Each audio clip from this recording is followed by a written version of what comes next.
How to block someone from seeing your YouTube videos. Hey everyone, welcome back to the channel. In today's video, I'm going to show you how you can block someone from seeing your YouTube videos. Now without further ado, let's get started. So first thing first, open the YouTube Studio. And now you will enter the dashboard of your YouTube account. Now select a video from your video channel by simply scrolling down. And here you can see someone has commented on your video and you don't want that user to see your YouTube videos. Now simply tap on that user comment and then tap on three dots. Select hide users from channel and now go back to your dashboard. As you can see, the comment is gone.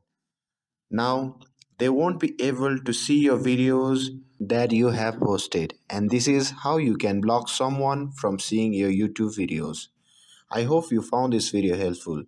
If you found this video helpful, don't forget to like and subscribe to get updated for more videos. Thanks for watching, and I'll see you in the next video.